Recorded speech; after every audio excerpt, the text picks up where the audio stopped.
오늘 우리에게 주시는 하나님의 말씀은 에베소서 4장 8절부터 13절까지, 에베소서 4장 8절에서 13절까지 말씀.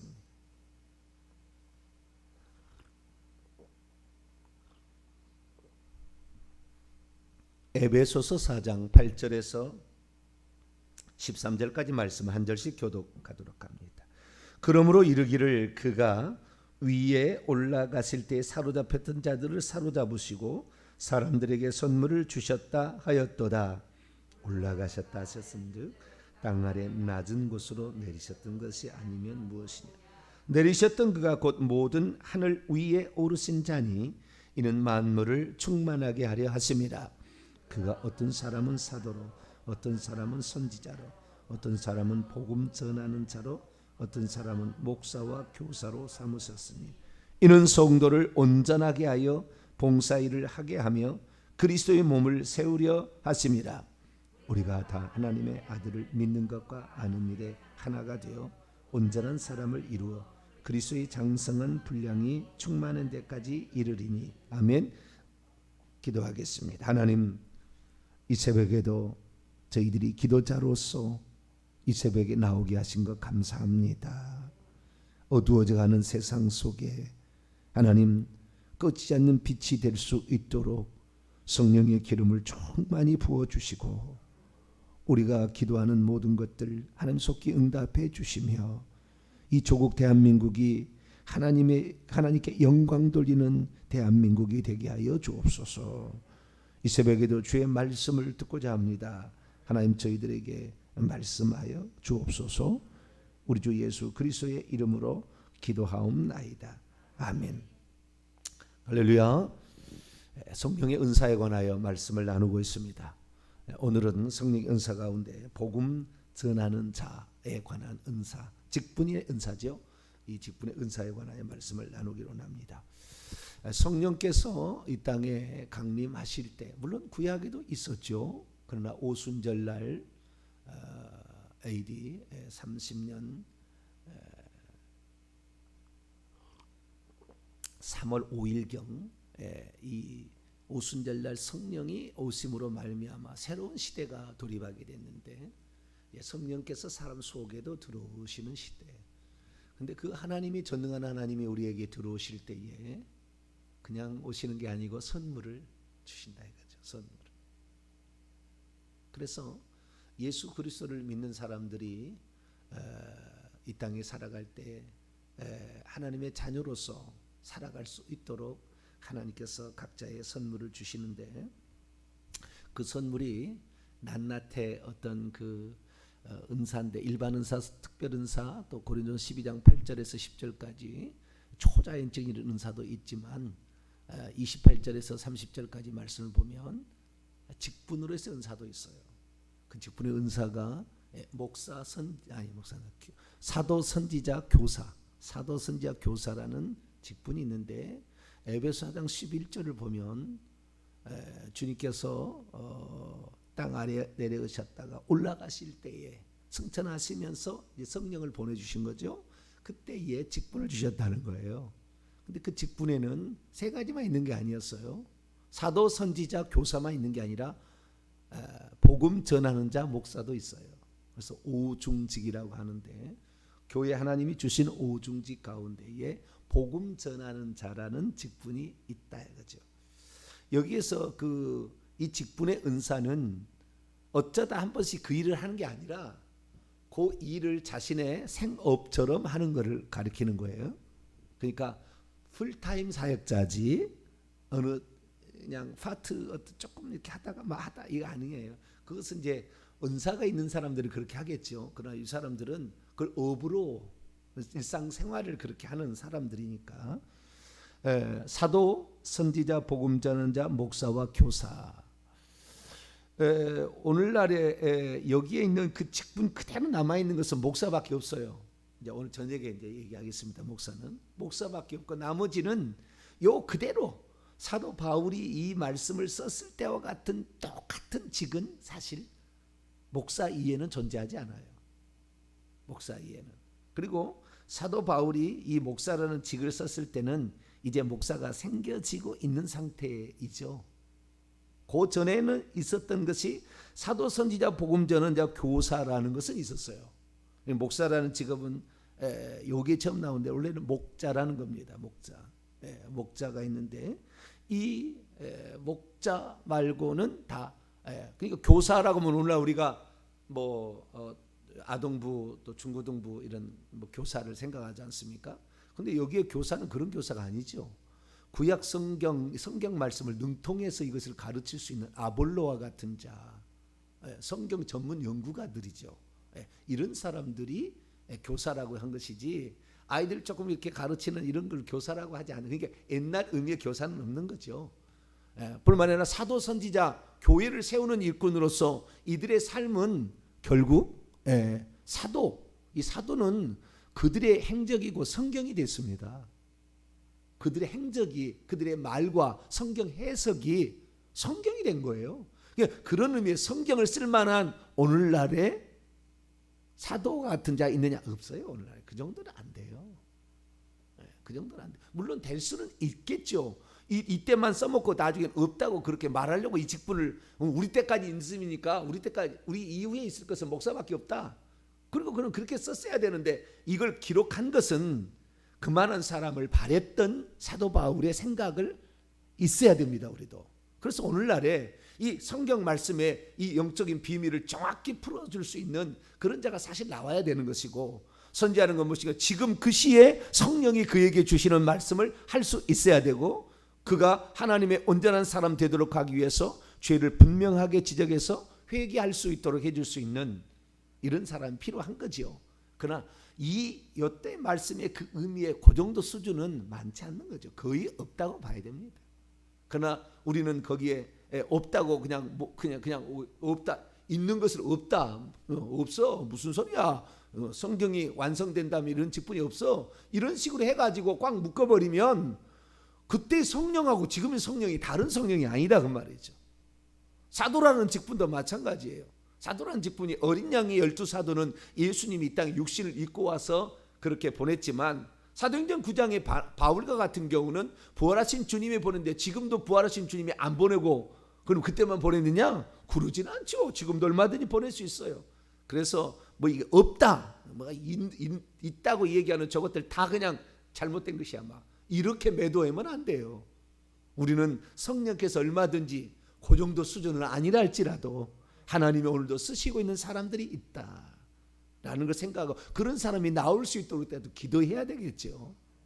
그래서 그렇게 나갑니다. 그런데 그 중에 복음 전하는 자라는 직분의 은사가 있더라는 거죠. 복음 전하는 자. 그러면 이 오늘날에 우리는 복음 전하는 자를 다 간단하게 세 글자로 전도자라고 합니다. 뭐라고요? 전도자. 전도자라고 하는, 우리 교회에 전도인, 전도자, 우리가 전도대, 우리가 지금 코로나로 말미암아 못 나갔지만 옛날에 수요일마다 우리가 항상 나가잖아요. 전도대 이렇게 나가잖아요. 전도자나 전도대나 그거 똑같은 말이죠. 여러 집단이면 전도대가 되는 거니까. 그럼 우리가 오늘날에 전도하는 우리 성도들은 전도해야 되잖아요. 목사도 와서 전도하고 다 전도를 해야 되는데, 그럼 이때 전도자하고 복음 전하는 자하고 요 사도 바울이 말한 것과 그 다음에 우리가 생각하는 전도하는 사람하고는 어떤 차이가 있느냐? 전도하는 사람은 다 있어요. 그건 맞죠. 그러나 여기는 전도하는 사람인데, 전도하는 것을 그 사람의 삶으로 이렇게 해 나가는 사람이죠. 그래서 교회를 세우고 이런 사람들입니다. 사도 바울은 자신이 전도자라고 그랬어요. 디모데후서 1장 11절 보겠습니다.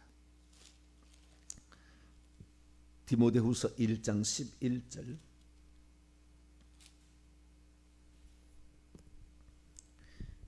읽습니다. 시작. 내가 이 복음을 위하여 선포자와 사도와 교사로 세우심을 입었노라. 그는 사도죠. 사도행전 9장에 사도 보내심을 받았으니까.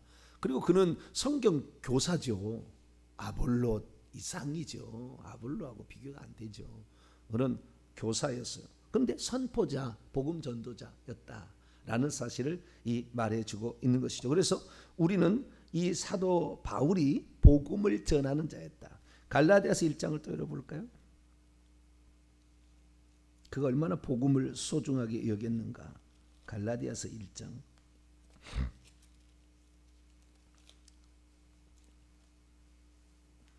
이 정도였어요. 6절부터 9절까지.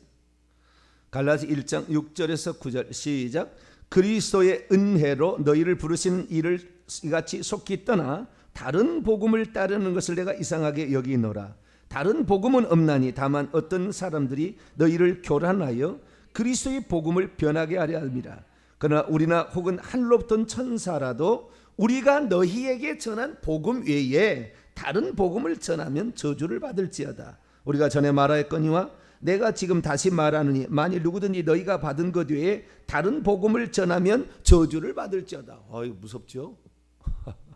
복음을 전한 복음 전도자인데 내가 전한 복음 그리스도의 복음, 내가 전한 복음이 다른 복음을 갈라디아서 그래서 썼어요. 그 전한 사람 때문에. 날과 달과 절기를 지키고 할례를 행해야 된다. 예수만 믿어서는 안 된다. 이렇게 얘기한 거예요. 예수만 믿어서 표현이 좀 곤란합니다만은 자 우리가 예수 믿는 것 갖고 뭐 구원받지 못한다. 예수 믿고 회개하면 천국 가는 겁니다. 할렐루야. 그런데 당시에 유대인들이 유대로부터 내려와서 절기도 지키고 달도 지키고 그 다음에 할례도 행하고 안식일도 지켜야 구원을 받는다라고 얘기해요. 그런 다른 복음 그 모든 것은 예표잖아요. 구약의 모든 절기 이런 다 예표잖아요. 이 예표가 제사법이 다 의식법들은 예수 그리스도가 누군지를 설명해주고 그분이 오셔서 완성하셨기 때문에 우리는 예수 그리스도는 한 포의 알약 같아요. 한 포의 알약. 우리는 아침에 식사하고 식사만 끝내는 것이 아니라 비타민도 하나 먹어야 되잖아요. 그 다음에 또 카카오 닙스도 좀 먹어야 되잖아요. 여러분 카카오 닙스 안 드시죠? 저는 항상 먹어요. 카카오 닙스를. 카카오 닙스도 먹어야 되고 그 다음에 비타민 B 이렇게 그 다음에 칼슘 성분 있는 것도 좀 하나 먹고 많이 먹어야 되잖아요. 근데 그 모든 것이 하나로 딱 들어있는 종합 비타민이 있다고 칩시다. 그거 하나 딱 먹으면 되잖아요. 예수 그리스도는 한 알에 모든 것이 다 들어있어요. 할렐루야. 그분을 믿고 회개하면 되는 거예요. 회개를 빠뜨린 것이 가장 종교개혁의 가장 큰 치명적인 실수예요. 물론 루터는 그러지 않았습니다. 95개조 반박문의 약 10%가 회개하라는 말을 계속 얘기하고 있으나 종교개혁이 칼빈으로 이어지면서 회개가 빠져버렸어요. 그래가지고 오늘날에 회개라는 걸 중요하게 여기지 않아요. 그러다 보니까 예수만 믿으면이라는 말이 나오기 시작했고 그것이 예수만 믿으면 과거제, 현재, 미래제까지 용서를 받고 한 번 구원은 영원한 구원이라까지 나가버린 거예요.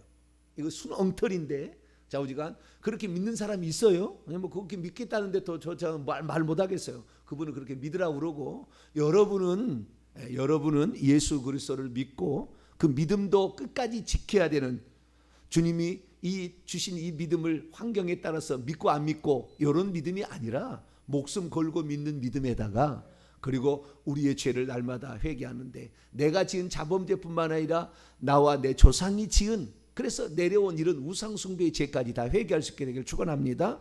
이러면은 천국을 가는데 이건 말고도 의식적인 어떤 걸 해야 된다. 예수 그리스도를 믿고도 오늘날에 예를 들어 예수 그리스도를 믿고도 세례를 받아야 구원을 받는다. 세례 안 받으면 구원 못 받나요? 세례는 우리가 구원받은 것을 표시하는 거지요. 그죠? 표하는 것이지 세례 자체가 우리를 구원을 주지를 않아요. 믿음이 구원을 주는 거지. 그렇듯이 의식 형식이 성찬식을 하지 않으면 구원을 못 받는다. 그런 건 없어요. 그것은 우리가 믿고 있는 예수 그리스도의 그 죽음의 의미를 속죄의 의미를 우리가 더 새기기 위하여 하나님께서 의식으로 가르쳐 준 거지. 그거 안 한다고 천국 가고 지옥 가는 데는 상관이 없다고 말이에요. 그런데 이 유대인들에게 있어서는 그전에 자기들이 해왔던 것을 습관을 버릴 수가 없었던 거죠. 그래서 다른 복음 없다. 예수 그리스도다. 그분이 우리의 믿음의 주요 온전케 하시는 하늘의 사도시고 대제사장이시다. 그분이 바로 우리의 속죄 양이시다라는 사실을 우리가 믿고 그 다음에 회개한다면 우리는 구원을 받을 수 있습니다. 할렐루야. 그래서 다른 복음은 복음 전하는 자였어요. 디모데도 복음 전하는 자였습니다. 디모데 후서를 볼까요? 4장. 디모데는 목회자의 이제 전형이잖아요. 목회자, 목사의 전형인데 이 사람은 복음 전하는 자도 당연히 그렇게 복음을 전하는 자였어요. 자, 우선 4장 1절과 2절 말씀을 읽고 복음 전하자는 말은 5절에 나와요. 1절, 2절, 5절을 읽겠습니다. 시작. 하나님 앞과 살아있는 자와 죽은 자를 심판하실 그리스도 예수 앞에서 그가 나타날 것이고 그의 나라를 두고 엄히 명하노니 너는 말씀을 전파하라. 때를 얻든지 못 얻든지 항상 힘쓰라. 범사에 오래 참음과 가르침으로 경책하며 경계하며 권하라. 5절. 그러나 너는 모든 일에 신중하여 고난을 받으며 전도자의 일을 하며 내 직무를 다하라. 전도자, 복음 전하는 자 똑같은 유앙겔리테스, 유앙겔리테스 헬라어로 유앙겔리조, 이건 복음 전하다는 거거든요.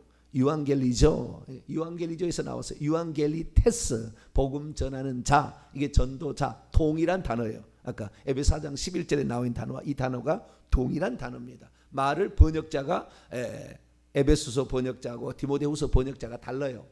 신약성경 번역자가 한글로 번역한 사람이 달라. 그러니까 번역을 비슷하게 했는데 못 맞췄죠. 두 사람이 협의를 좀 해가지고 했어야 되는데 넘어간 거죠. 무심걸로.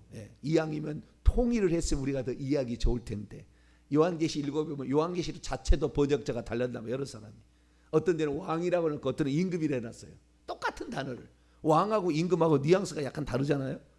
그런데 왕이라고 하고 뉘앙스 임금이라고 해도 두 가지가 나와. 요한계시록 자체에도 이 번역자가 달랐던 몇 장까지는 당신하고 이렇게 안 맞힌 거예요. 그러니까 다른 존재로 알아.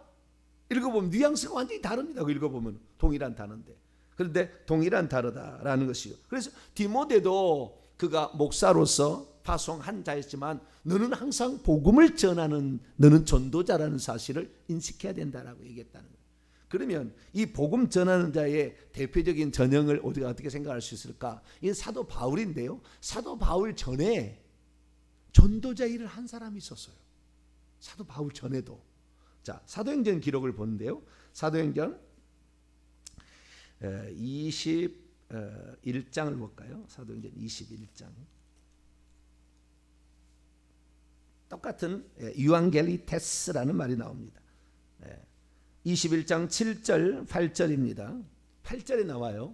7절 8절에 있습니다. 시작. 두로를 떠나 항해를 다 마치고 돌레마이에 이르러 형제들에게 안부를 묻고 그들과 함께 하루를 있다가 이튿날 떠나 가이사라에 이르러 7 집사 중 하나인 전도자 빌립의 집에 들어가서 머무니라. 가이사라에 전도자 빌립, 이 빌립이 7 집사라는 말이 이게 안 나와요. 7으로부터 있는 복음 전도자 빌립의 집 안으로 들어갔다 이렇게 돼 있어요. 그래서 7 집사라는 것이 오늘날 집사하고 다른 거예요. 여기에 집사는 부교육자 수준이에요. 부목사 정도 생각하시면 돼요. 그래서 세례도 주고 스데반 복음 전파하는 거 보세요. 그게 집사 수준이 아니에요. 집사 수준이 아니고 그때 당시에는 이제 그 교회에 사도들 말고 사도들이 해야 될 일이 있으니까 다른 일을 할 사람이지만 그 오늘날의 부교육자가 모르잖아요. 제가 들은 이야기 가운데 제일 재밌는 이야기가 담임 목사하고 부목사 차이가 뭐냐 그랬더니 부목사한테 시키면 모든 걸 다 할 수 있대요. 그래서 이 세상에 할 수 없는 일은 부목사에 시키면 다 한답니다. 모든 일은 부목사에게. 그래서 그렇구나. 부목사는 담임 목사가 시킨 일이면은 무조건 하는구나. 그래서 저도 12년을 부교육자 생활. 일부러 제가 부교육자 생활을 했어요. 왜냐하면 부교육자 생활을 해봐야 그 애환을 알잖아요. 그래서 부교육자 생활을 저도 한 12년 이 정도 그 정도 해봤는데요. 어쨌든 그런 수준의 사람인데 이 사람을 뭐라고 불렀냐면 전도자라고 불렀다는 거예요. 그럼 어떻게 했느냐? 8장을 보세요. 이 사람이 사마리아 교회를 세운 사람입니다. 이 빌립이라는 사람이. 그러니까 예루살렘 교회 핍박이 나서 다 흩어졌을 때에 사마리아 가서 이 빌립이 복음을 전해서 결국에 사마리아 교회를 세워요.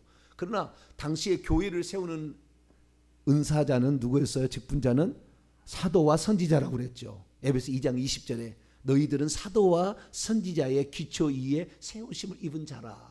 그렇기 때문에 교회를 세워서도 정식으로 하려니까 베드로와 사도 요한을 불러서 정식으로 성령이 세례를 주어서 교회라는 걸 그 전에도 교회가 있었던 거죠. 그러나 그 어떤 절차를 밟게 했던 겁니다. 질서가 엄청 있어요. 여기도 전도자 수준으로 될 일이 아니다. 교회는 사도들이 그것을 총관할한다라는 걸 말해주고 있는. 그러나 이 전도자가 복음을 전한 거예요. 4절부터 8절까지입니다. 사도행전 8장 4절에서 8절까지 읽습니다. 시작. 그 흩어진 자들이 두루 다니며 복음의 말씀을 전할세 빌립이 사마리아 성에 내려가 그리스도를 백성에게 전파하니 무리가 빌립의 말도 듣고 행하는 표적도 보고 한 마음으로 그가 하는 말을 따르더라. 많은 사람에게 붙었던 더러운 귀신들이 크게 소리를 지르며 나가고 또 많은 중풍병자 못 걷는 사람이 나으니 그 성에 큰 기쁨이 있더라. 아멘. 요 정도 수준의 복음 전화 가지고 교회가 세워지면 그 교회는 상당히 탄탄하겠죠. 요 정도 수준. 오늘날에 과연 목사들이 표적을 행할 수 있을까? 귀신을 쫓아낼 수 있을까? 중풍병자 못 걷는 자를 낫게 할 수 있을까? 이때는 부목사 수준도 이렇게 했는데. 그리고 안 되니까 뭐라고 한 줄 아세요? 성경에 기록되기 전에는 그렇게 있었다. 근데 성경에 기록된 다음부터는 이게 없어졌다. 이렇게 얘기해요. 보수 쪽을 지향하는 쪽은 더 그래요. 이것은 순복음 이쪽을 지향하는 사람은 여기 있다. 이렇게 많이 이제 얘기를 하는 것이고. 근데 보수 쪽을 지향하는 사람은 말씀만 있으면 된다. 뭐 능력은 없어도 된다. 뭐 이런 식이죠. 근데 예수님께서 그랬잖아요. 사도행 1장 8절에 오직 성령의 어떤 것이 너희 위에 내려오시면 너희가 능력을 받고. 참으로 그 목회자들은 많이 말씀을 읽으시고 그리고 하나님 앞에 엎드리셔야 돼요. 목회자가. 이대로 복음 전하는 자는 이 복음을 전하는 거예요. 목사는 이 복음 전하는 게 필연적으로 거기 들어가겠죠. 복음 전하는 자. 이 일을. 그러니까 이것을 위하여 다른 거 안 한다 이 말이에요. 이 빌립은 다른 거 안 해. 이게 가서 복음을 전해서 교회를 세웠다. 교회 세우면 또 다른 데로 가서 이렇게 복음. 그래서 이때의 복음 전하는 자라는 것은 복음을 전하여서 예수 그리스도를 믿게 하는 일을 하는 사람인데 한 곳에 머물러 있어서 계속 있는 것을 가르친 것이 아니라 계속해서 복음을 전하 교회가 또 세워지면 다른 데 가서 또 교회를 세우고 또 복음을 전하고 이런 식으로 한다는 거예요. 제가 청년 시절에 그런 사람을 봤어요. 그런 사람을. 어떤 사람을 봤는데 이 사람은 인테리어 업자입니다. 인테리어 기술을 가지고 있어요. 그래서 집을 짓고 이런 것을 다 스스로 할 수 있는 한쪽만이 아니라 다 모든 이런 세우고 지붕 짓고 그다음에 꾸미고 이런 걸 다 할 수 있는 사람이었는데 그 사람이 어느 날 제가 섬기는 교회를 찾아왔어요. 어느 날. 그래가지고 며칠 머물다 갔습니다. 자신의 사명은 이 땅에 복음을 전하는 일인데 하나님께서 주신 은사를 가지고 돌아다니면서 복음을 전해서 거기에다가 교회가 세워져서 교회가 세워지면 또 딴 데로 간다는 거예요. 근데 마침 찾다가 이 교회를 한번 들어와 봤는데 라고 들어오면서 얘기를 꺼내면서 자기 했던 이야기를 해요. 그래서 그 사람은 한 달이고 두 달이고 딱 작정해가지고 전국을 돌아다니면 지금 그런 사람은 없는 것 같아요. 지금은 하도 교회가 많아서 그런지 그러니까 그 초창기에 그런 사람이 있었어요. 그래가지고 이렇게 지금 다니고 있다 그래서요. 여기도 몇 번째 왔다 이렇게 얘기를 하시더라고요. 그래서 그런 비슷한 그러니까 한 곳에 머물러 있으면 목사가 되는 거예요. 나머지는 목사와 교사는 한 곳에 머물러 있지만 사도 선지자 복음 전하는 자는 한 곳에 머물러 있는 사람이 아니에요. 어느 지역에 머물러 있는 사람이 아니라고. 이 사람은 돌아다니는 사람이에요. 아시겠죠? 자, 예루살렘 교회의 목회자가 목사를 누구라고 할 수 있죠? 말하기가 곤란해요. 맨날 사도는 복음을 전하러 주님이 가라고 그랬기 때문에, 이 교회가 세워지면 사도가 가서 인준을 해주고 막 이런 식이었기 때문에 맨날 밖으로 돌아다닌 것이 베드로였다고 말해요. 그러니까 교회 내에는 장로를 세워가지고 예수님의 친동생이었던 야고보가 예루살렘 교회의 목사처럼 이렇게 일하고 있었어요. 기도 많이 하고 이렇게. 그러면 사도들이 와서 다시 갔다 와서 복음을 또 이렇게 또 전해주고 이런 식으로 이렇게 한 거죠. 그러니까 그때 당시에는 목사라는 직책이라는 것이 없었어요. 나중에 생긴 게 나중에. 오늘 저녁에 이제 얘기하겠습니다만 나중에 생긴 것이고, 요때만 해도 복음 전하는 것은 순회 복음 전도자 이런 걸 뜻하니까 오늘날의 복음 우리가 전하러 다니지만 요게 이 에베소 4장 11절에 말한 것과 같은 그러한 복음 전도자는 없죠. 그러니까 이 복음 전도자는 반드시 필히 능력이 있어야 되는 거죠. 왜? 귀신에게 다 사로잡혀 있고 온 세상에 악한 자에게 처했는데 그들을 이길 수 없는 자가 복음 전도자가 되겠습니까? 불가능하지. 그들에게 당하잖아요. 그놈들은 24시간 안 보고, 아니 24시간 잠도 안 자고도 우리 감시하고 이렇게 했는데, 요한복음 8장 44, 너희는 너희 아비 마귀, 유대인들도 마귀에게 속해 있는데 이방인은 안 그러겠습니까? 완전 마귀에게. 우리 조상 대대로, 우리 대한민국은 조상 대대로 반만 년 이상을 어떻게 해요? 우상 숭배하고 자랐는데, 그 사람을 예수 믿게 하는데 이 사람이 과연 그 귀신의 영향에서 벗어날 수 있겠느냐? 정말 하나님께 나와서 기도를 많이, 회개의 비밀을 몰랐어요. 우리는 그래서 우리 조상들은, 우리의 믿음의 선배들은 어떻게 해요? 우리의 예수 믿으면은 잘 된다고 하니까, 내가 잘 되고 범사에 강건한다 뭐 그런다고 하니까 우리 자식 건강해 달라고, 내 자식 지혜를 달라고 막 기도했을 뿐이지 회개하는 것을 잊어버린 거예요. 사실은 우리 민족도 몰랐죠. 이것이 이렇게 중요한지 몰랐죠. 그래서 하나님께 우리가 기도하게 되면 하나님께서는 기도한 대로 응답해 주심으로 우리의 자녀를 위험 가운데 지켜주시고 잘 자라게 해서, 남편도 없이 6.25 전쟁으로 다 남편 잃어버리고 이렇게 살았던 사람들이 애들 얻고 와서 마룻바닥을 적셔가며 기도하며 기도해서 키워나서 의사도 만들고 법관도 만들고 그랬다 그 말이에요. 그렇지만 회개를 하지 않았기 때문에 그 아들 때는 다 타락해서 교회 안 나오잖아요. 손자 때는. 지금 진짜를 하나를 놓쳐버린 거죠. 진짜 복음 전하는 자가 반드시 갖춰야 될 것은 능력이다. 복음 전하러 보냈을 때 주님께서 어떻게 했습니까? 자, 마태복음 9장 1절.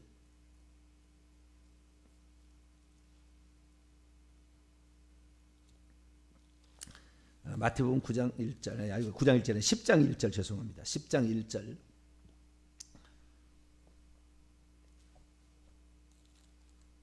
마태복음 10장 1절 시작.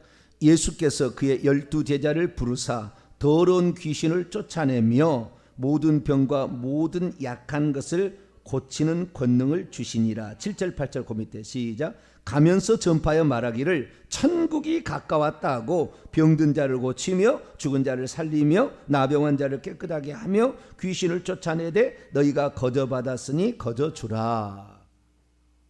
천국이 가까웠다. 회개하라. 마가복음 회개하라는 말도 이렇게 했다고 나와요. 회개하라. 이렇게 하면서 복음을 전했다 이거죠. 그래서 이 복음 전도자, 요때 당시의 복음 전도자는 상당한 영적 수준을 가지고 있었고 능력 측면에 있어서 뿐만 아니라 이런 사람들은 한 곳에 머물러서 있었던 것이 아니라 돌아다니면서 복음을 전했던 그런 역할이었다는 것입니다. 그래서 우리가 사도, 선지자, 교사, 복음 전하는 자까지 오늘 들었는데요. 사도는 성경에 하나님의 말씀의 비밀한 것까지 풀어서 설명할 수 있는, 그 사람 말이 곧 성경의 말이 될 것 같은 이러한 능력 있는 자들이죠. 이런 자들이 사도고, 그 다음에 선지자는 지금 현재의 성령의 말씀을 정확히 말해서 그로 하여금 그의 사명을 깨닫게 하고 그의 잘못을 회개하고 때로는 위로와 책망을 해서 권면을 해서 그로 하여금 제대로 된 신앙생활을 할 수 있도록 도와주는 사람. 그런 사람이 선지자 역할을 하는 것이고, 교사라는 것은 신구약 성경에 능통해서 이 성경을 풀어서 설명해 줄 수 있는, 그러니까 이 성경을 잘 지식을 전달하는 측면에 있어서는 교사고, 그러나 영적인 비밀들을 가르쳐 준다는 것은 사도적 측면이 강한 거죠. 그래서 그런 자들에 의해서 이렇게 복음이 전파되므로 당시의 복음 전파는 복음 전파를 받아서 예수 믿는다는 사람 자체가 결국에 거의 다 구원을 받을 수 있는 수준이 되었으나 오늘날에는 그런 수준이 못 된 거죠. 아나니아와 삽비라가 이 복음을 듣고 와서 예수 믿기로 결정했는데 속에서 속이는 게 있었잖아요. 베드로가 금방 알았잖아요. 왜? 성령을 속이느냐. 오늘날에는 교회 와서 목사가 그 사람을 영적인 진단이 안 되니까 그 사람이 사기꾼인지, 이 사람이 세상 위세를 교회에 떨기 위해서 왔는지, 생생 내려왔는지, 지 자랑하러 왔는지, 교회를 박살내기 위해서 왔는지 모르잖아요. 겉으로만 보면 목사님 하니까 다 이렇게 좋은 자인데, 사도 이 베드로였다면 뭐예요? 네 속에 악함을 회개하라, 딱 있을 거 아니에요. 오늘 교회가 교회되지 못한 것은 자기를 모른다는 거잖아요. 내가 어떤 사람인지를 모른다는 거잖아요. 그러니까 하나님을 경외함이 없이, 겁이 없이 달라드는 사람이 많은 거죠. 그래서 오늘날의 진정한 하나님의 교회는 들어오면은 자신이 하나님 앞에 회개를 해서 진정한 회개인이 되어서 철저하게 겸손함과 온유함으로, 그리고 맡겨진 일에 주의 종이 충성해서 정말 목회자와 성도가 협력해서 정말 아름다운 그런 교회를 만들어갈 때, 하나님께서는 그 사람의 충성된 그 모습을 통하여 천국에서는 아름다운 놀라운 상으로 갚아주실 텐데, 우리가 성경에는 이런 게 있었구나라는 것을 한 번쯤은 여러분한테 전도자 되라는 얘기가 아니고 한 번쯤은 들어보고 이렇게 살았었구나, 우리의 부족한 점은 무엇이고 나의 부족한 점은 이것을 우리가 메꿔야 되겠구나라는 걸 생각하며 기도하셔서 여러분의 부족한 점이 이 말씀을 통하여 더욱더 회복되어지고, 그때 당시의 성령이나 지금의 성령이나 달라진 것이 없던데 우리 스스로 기도도 안 하고 정말 하나님 앞에 온전함에 대해서 전혀 모르면서 자기는 괜찮은 것처럼 직분이 있다고 기고만장한 것이 아니라, 내가 하나님 앞에 속 성분이 그렇게 달라졌나, 우리 자신을 돌아보면서 그게 안 됐던 가장 큰 이유는 회개 안 한 거였어요. 회개를 엄청 하셔야 돼요. 저같이 우상 숭배자 되는 사람은 회개를 엄청 하셔야 돼요. 목소리가 좋아질 수가 없어 지금. 그냥 회개 안 해서 안 돼요. 죽기 살기로 내가 죽느냐 사느냐 이런 문제로 생각하면 날마다 회개를 해서 철저하게 우리의 속에서 죄를 몰아낼 때 빛이 비추기 시작하면은 눈이 열리고 영안의 눈이 다 열리는 거예요. 그래서 여러분 기도 많이 하시고 기도를 생명처럼 여기시고, 큰 소리로 기도하지 말라, 마스크 쓰고 하시면 돼요. 마스크 쓰고 예배 자체를 방해하겠습니까? 그러니까 기도 열심히 하셔서 정말 하나님 앞에 내가 깨끗해질 때 하나님은 여러 가지 다양한 은사를 우리에게 주신다, 이걸 아시고 그렇게 기도하면서 가시게 되기를 간절히 바랍니다. 거룩하신 하나님 감사합니다. 우리의 기도가 너무나 약했기에 조상 대대로 우상을 숭배했던 우리나라 사람들, 과연 능력이 나타날 수가 있었겠습니까? 회개치 않은 그 죄가 하늘과 땅 사이를 가리우고 있는데 어떻게 아버지 이 은사들을 받을 수 있었겠나이까? 주님, 저희들의 잘못이요 허물입니다. 날마다 죄를 회개해서 우리를 깨끗게 하여 주님의 사람에 합당한 사람으로 저희들을 만들어가게 도와 주옵소서. 우리 주 예수 그리스도의 이름으로 기도하옵나이다.